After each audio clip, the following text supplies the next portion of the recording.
Salut les Beauty Books, c'est Marie et bienvenue sur ma chaîne.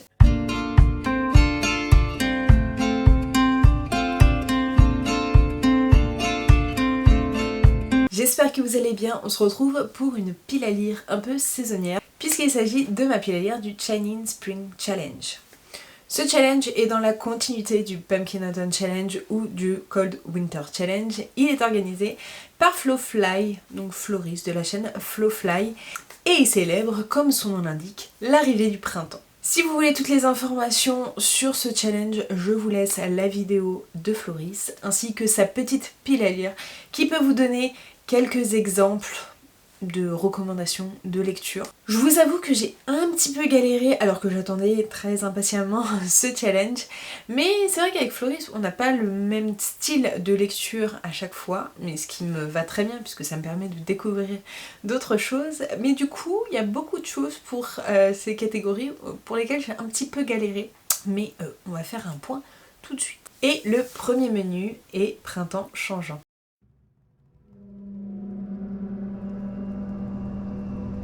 Je vais me décaler un petit peu puisque je vous mettrai tous les livres dans tous les cas ici, vous avez l'habitude de mes piles à lire, je vous ai fait des petits templates exprès pour le printemps. Et la première catégorie, il s'agit de Sous les pavés, la plage, qui consiste à lire un livre engagé ou un essai. Pour cette catégorie, j'ai décidé de lire Le consentement de Vanessa Springora, qui est un récit sur son histoire avec... sa relation avec un homme beaucoup plus âgé qu'elle. Si vous suivez un petit peu mes dernières lectures ces derniers mois, j'avais eu un énorme coup de cœur pour Ma sombre Vanessa et dans la continuité on m'avait conseillé ce livre là. Je sais que Morgane l'a déjà lu et m'a dit que j'allais beaucoup aimer et beaucoup être touchée. Du coup voilà, je sais que c'est une histoire vraie, que ça défend des sujets assez compliqués comme les relations entre des mineurs et des majeurs, et j'ai hâte de voir comment ça va être traité. Je sais que voilà, elle raconte son histoire et je sais que c'est assez court, je l'ai trouvé en audio donc je vais me le lire assez rapidement, je pense pour le mois de mars. Pour la seconde catégorie, il s'agit de Ménage de printemps dans lequel il faut lire une relique de sa pile à lire. Et quelle autre relique je pouvais sortir d'autre que Caraval de Stephanie Garber. J'ai acheté la trilogie il y a 4 ans, 5 ans, 2019 je crois que je l'ai acheté. Donc ça fait beaucoup trop longtemps qu'il traîne dans ma pile à lire. J'ai très peur de le sortir, mais bon, je me suis dit que au moins j'allais me fixer, savoir si j'aimais ce début de trilogie ou pas. Au moins il y en a 3 qui sortent d'un coup ou pas. Et dans cette histoire, donc on est dans une fantaisie assez young adulte où une jeune femme va vouloir participer à un jeu, spectacle, cirque, bref, un truc assez onirique, assez particulier. Elle va y entraîner sa sœur et une de ses dernières conquêtes, une des dernières conquêtes de la sœur. Celui-ci est le seul à pouvoir les amener vers Caraval. Et voilà, j'ai très hâte de découvrir. C'est une trilogie qui a fait énormément parler d'elle. Spoiler alerte, j'ai déjà commencé cette lecture et j'aime beaucoup, ça se lit très facilement et c'est plutôt très sympa. Donc je suis contente d'avoir enfin passé le cap et je vous en reparle assez rapidement je pense. La troisième catégorie, il s'agit de Quitter le nid, où il faut lire un roman d'apprentissage, coming of age novel, voilà, ce genre de choses, genre L'Assassin Royal, Terre-Mère, La Roue du Temps, ce genre de choses, et je me suis dit que j'allais continuer une saga, donc je peux continuer Terre-Mère, j'avoue que je pourrais lire le deuxième petit roman dans le grand premier tome, mais j'ai décidé de mettre le tome 2 de L'Épée de Vérité de Terry Goodkind. Ça fait une éternité que je dois le lire et je me dis que il faut vraiment que ça sorte, puisque le tome 1 je l'avais lu en décembre 2020, donc ça commence encore à faire longtemps, c'est encore une relique de ma pile à lire. Et ce tome 2 s'appelle La pierre des larmes. Dans cette histoire, on suit Richard qui est un peu de son côté, je sais plus s'il est chasseur, si... Bref, il est un peu de son côté, je crois que son frère est un haut placé par contre, et il va rencontrer une demoiselle en détresse qui s'avérait être une magicienne qui vient de l'autre côté par rapport à une frontière et il va apprendre à utiliser et il va apprendre qu'il est le sourcier, je crois que c'est ça, et voilà. C'est à peu près tout ce que je me souviens du premier tome. Voilà, il y a une quête, ça fait partie des sagas adultes, longue saga adulte qui a beaucoup fait parler d'elle. Je sais que ma petite Sandra adore cette saga là et il me tarde de continuer puisque j'avais plutôt bien aimé le premier tome. Même si on comprend rapidement que s'il n'y avait pas de jeune demoiselle en détresse, il n'y aurait pas d'histoire. Si le monsieur Richard n'avait pas écouté son cœur et autre chose, il n'y aurait jamais eu d'histoire. Donc bon, il faut passer certaines choses parce que la saga commence un petit peu à dater, mais voilà, il se passe quand même pas mal de choses, c'est assez intéressant et il y a des personnages assez sympathiques. Et dans la dernière catégorie de ce premier menu, il s'agit de Fais ce qu'il te plaît, qui parle de où il faut trouver un roman sur les sexualités. Donc souvent c'était plus LGBTQII+, etc. Moi je n'ai pas de roman traitant de ce sujet-là, ou avec des auteurs appartenant à cette communauté-là, j'ai décidé de mettre une romance, et quoi de mieux qu'un Brittany C. Cherry pour cette catégorie, et j'ai décidé de mettre sa nouvelle parution, The Cold Winter. Je ne sais pas trop de quoi ça parle, je sais que c'est un Brittany C. Cherry. Si vous voulez lire une romance contemporaine de chez Hugo, qui soit pas trop gnangnan, même s'il y a quelques clichés, mais qui ait des sujets assez touchy, assez durs, assez sensibles, assez douloureux, je vous conseille vraiment Brittany C. Cherry. Moi c'est une valeur sûre, je précommande tous ces romans maintenant sans lire les résumés. Je ne suis jamais déçue, ou alors très très peu, mais je crois que j'ai jamais eu de grosses déceptions. Et encore une fois, je crois que j'ai lu une fois le résumé, mais je l'ai lu un peu en travers. Et je crois que c'est une histoire qui est censée être en one shot, et finalement il se retrouve dans l'enceinte du travail. Je crois que c'est un truc comme ça, mais il doit y avoir forcément des choses cachées. Il n'y a pas énormément de smut, même s'il y en a. Voilà, c'est jamais le premier rang de ces histoires. Vraiment, c'est ce qui englobe le tout et qui fait qu'on parle de romance contemporaine. Mais il faut forcément s'accrocher avec du Brittany C. Cherry. On passe au deuxième menu avec Printemps verdoyant.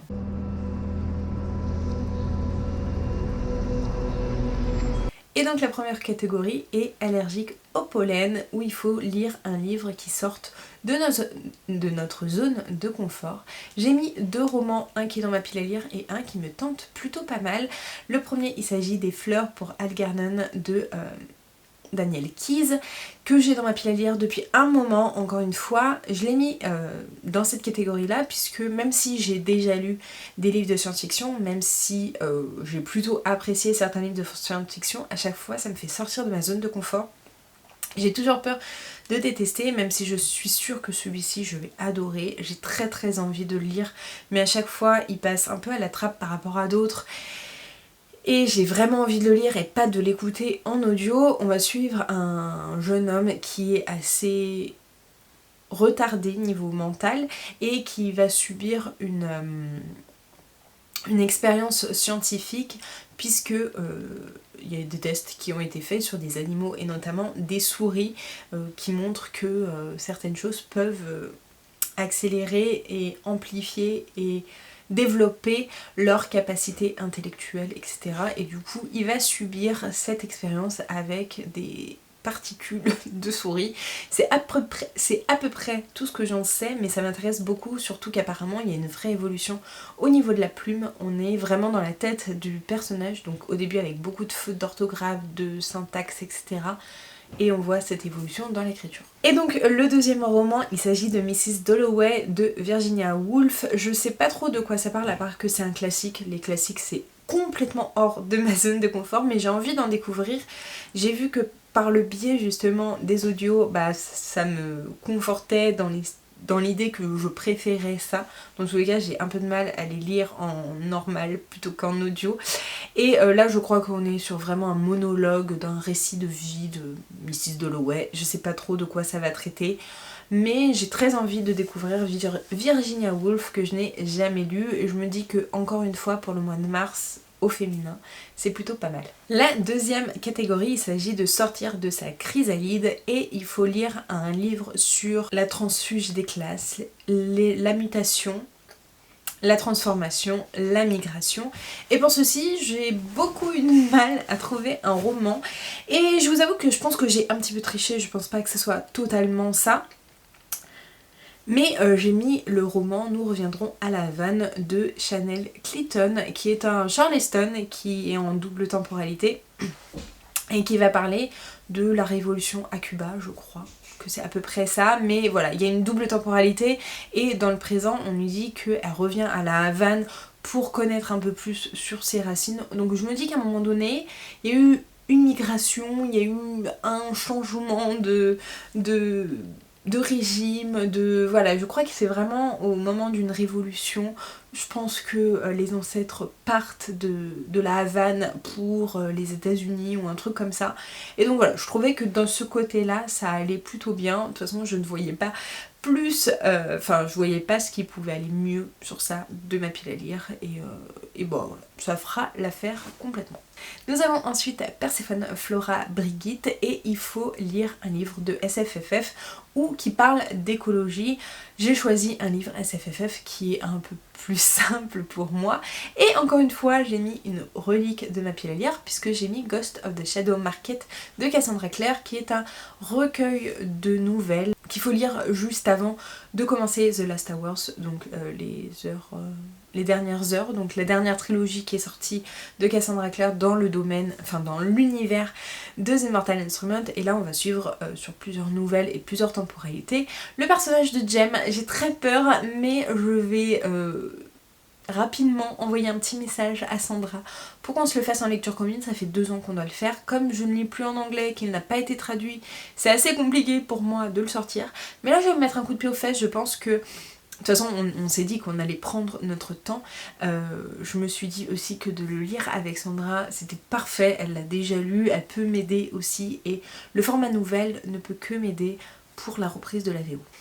Je vous ai juste un petit peu baissé parce que j'avais l'impression d'être pas très bien centrée. Et la dernière catégorie, il s'agit de aller au marché où il faut lire un livre de recettes, un livre sur de la nourriture.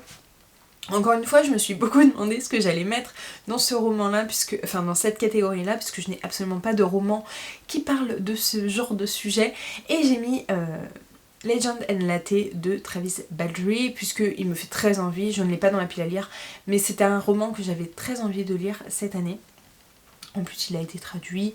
Il parle, c'est une cosy fantasy dans un pub, je crois, dans une taverne, avec une ogresse. Enfin bref, tout pour me faire envie. Donc j'ai hâte de découvrir. En plus, il a fait tellement de bruit que je suis très très curieuse. Le troisième menu, il s'agit de Printemps autour du monde.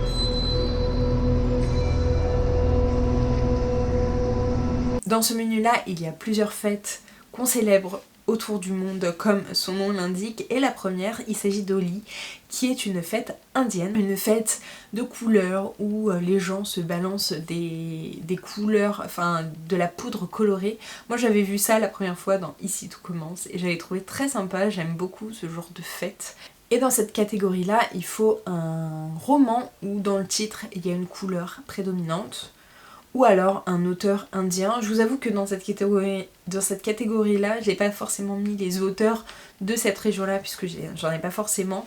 Ce qui me manque quand même un peu, il va falloir que je me divertisse, que j'ouvre mon champ des possibles, mais c'est vrai que dans ma pile à lire, j'ai beaucoup de français, j'ai beaucoup d'américains, mais pas forcément de petits pays comme ça, alors que je sais que j'ai déjà lu des romans d'autres pays, mais c'est au fur et à mesure du temps. Et donc pour cette catégorie-là, j'ai mis une des dernières réceptions que j'ai eues de Faubourg Marigny, et il s'agit de La mystérieuse bibliothèque de Blackwood Abbey de Esther Fox. On est dans une ambiance assez brumeuse, assez gothique, moi ça me fait très penser à du gothique. Je vais pas vous dire pourquoi ça correspond, puisqu'on a Blackwood, pour moi voilà, Blackwood, c'était parfait pour cette catégorie-là. Ça me fait très envie, je crois qu'encore une fois on est dans une double temporalité, même pas, je crois pas qu'on soit dans une double temporalité, je crois que les Faubourg Marigny, on n'est pas du tout en double temporalité, on est, je sais même pas dans quel type d'année on est. On parle de bibliothèque, on a une ambiance assez pesante, assez sombre, assez brumeuse. Je pensais le garder pour le mois d'octobre, novembre, un truc comme ça. Mais finalement, si je peux le sortir avant, ça pourrait être pas mal. La deuxième catégorie, il s'agit de Nowruz, qui est le nouvel an iranien. Et donc là, il faut soit lire un auteur iranien, soit lire un roman qui est sorti soit cette année en 2024 ou l'année dernière, donc une assez récente sortie. Et pour cela, je vais utiliser un roman, je vais prendre un roman qui sort ce mois de mars. Il s'agit d'Un printemps pour te succomber de Morgane Moncomble. Il s'agit de Morgane Moncomble, voilà, je sais pas si je dois vous en dire plus. Il s'agit d'une romance contemporaine. Là, on est dans une saga, c'est sa première vraie saga où on va suivre à chaque printemps, à chaque saison, un personnage d'un groupe de filles.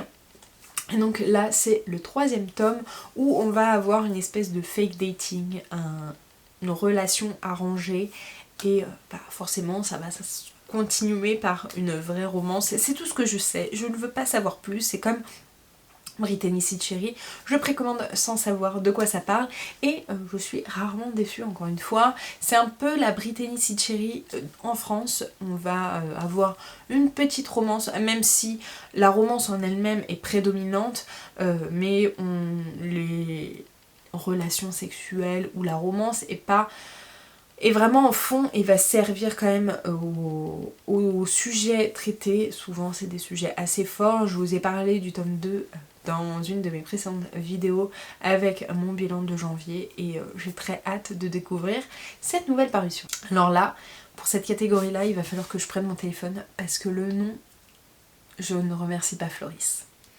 Donc la 3e catégorie, il s'agit de L'équinoxe à Teotihuacan. Il faut lire un roman blanc dont la couverture est majoritairement blanche. Normalement, il n'était pas censé y avoir de dessin ni rien, ou alors un livre de littérature blanche. J'ai choisi One of Us is Next de Karen M. McManus. Comme vous le voyez dans la couverture, elle est à prédominante blanche. Il y a juste un tout petit dessin en noir avec des silhouettes, mais c'est la seule vraie illustration qu'il y a. J'ai pris la VO puisque c'est celle que j'ai dans ma bibliothèque et je trouve qu'elle va parfaitement avec ce style. On est sur un thriller young adulte. J'avais beaucoup aimé One of Us is Lying il y a 4 ans bientôt, que j'avais lu pendant le confinement. Voilà, c'était à l'époque 5 ados qui étaient en retenue et il y en a un qui est mort pendant cette retenue, donc tout le monde se tourne vers les 4 autres. Et j'avais plutôt bien aimé, j'adore la série, je trouve qu'elle est hyper sympa et il me tarde de pouvoir lire la suite. Donc si vous voulez en français, c'est Qui ment le tome 1 et Qui meurt le tome 2. J'ai hâte de continuer cette saga. Et la dernière catégorie, il s'agit de Songkran et la fête de l'eau en Thaïlande. Et dans celui-ci, il faut lire un roman où il y a de l'eau de dessiner au bord de la mer, au bord de l'eau, ou forcément un auteur thaïlandais, ou d'Asie du Sud, il est un peu plus généralisé. Et pour celle-là, je vais lire Glen Afrique de Karen Gable, puisque sur la couverture, il y a une espèce de rivière, fleuve, je sais pas trop ce que c'est. Voilà, je crois que c'est une espèce de réécriture de Des souris et des hommes, je ne suis pas sûre, c'est ce que j'ai entendu. J'ai jamais lu Karen Gable, c'est un thriller. Apparemment c'est hyper sympa. J'ai un petit peu peur, mais je suis très curieuse. Et donc le dernier menu, c'est Printemps au musée.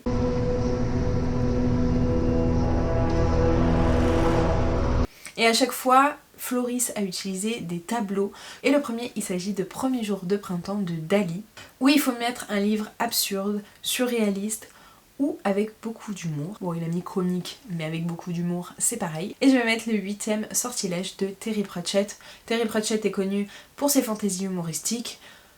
Je vais voir si je continue vraiment cette saga. C'est le 2e tome de tout toutes les annales du disque monde.